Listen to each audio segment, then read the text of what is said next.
maalintii uu banaanbaxa sameeyay xisbiga kulmiye weeyii waxaan doonayaa in yaroo iclaana inaan sameeyo oo brito sida loo dhaqmayo iyo sida la yeelayo aan sheego anigoo ah gudoomiyaha gudida ololaha ee xisbiga kulmiye ee gobolka Maroodi Jeex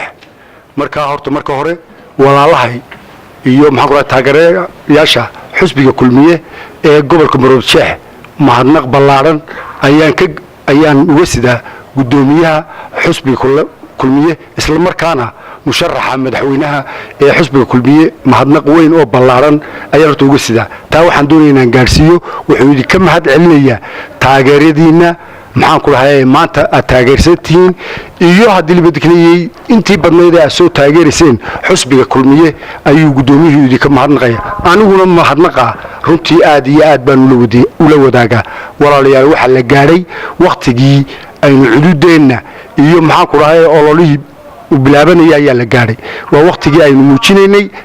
taageerada xisbiga u hayno iyo taageerada u hayno musharaxa Muuse Biixi Cabdi maalintiisa la gaaray waa birito waynu soo baxaynaa 8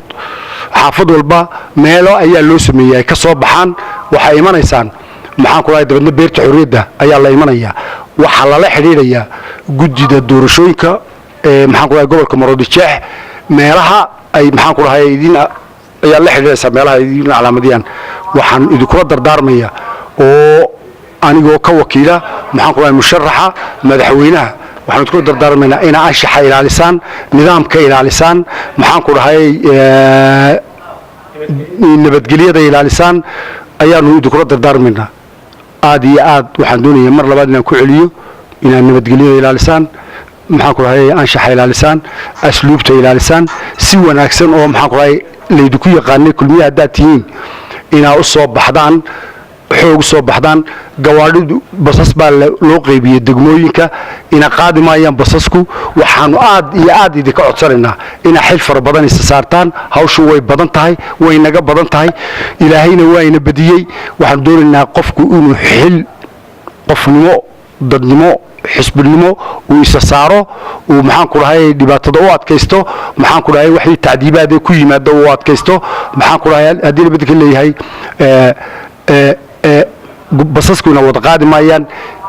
wixii soo lugayn karaya ee xoogi inay soo lugeeyaan baan doonaynaa beerta xorriyadda ay yimaadaan waa meel dhaxa xaafadaheena oo dhan u dhaxa maalinta ugu horeysa waxa la imanayaa maxaan ku lahaayay beerta xorriyadda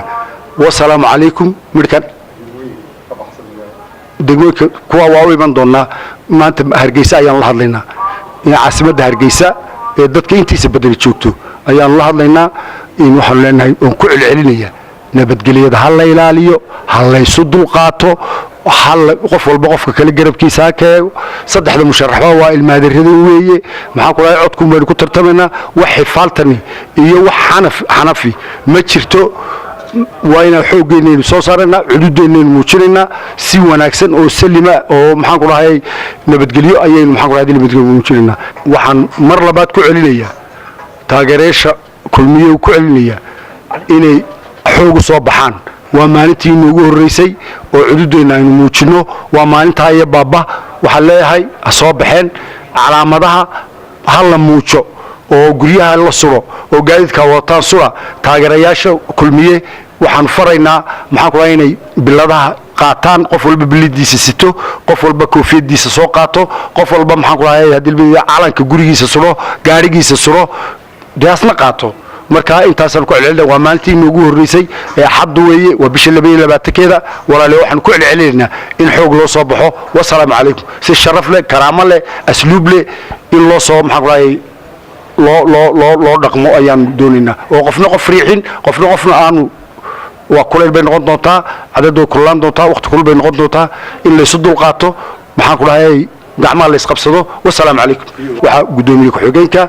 in ololaha ee gobolka Maroodi Jeex ayaa ku dari doona Mr. Cabdillaahi Faarax Cabdi waa kan asaa ku riix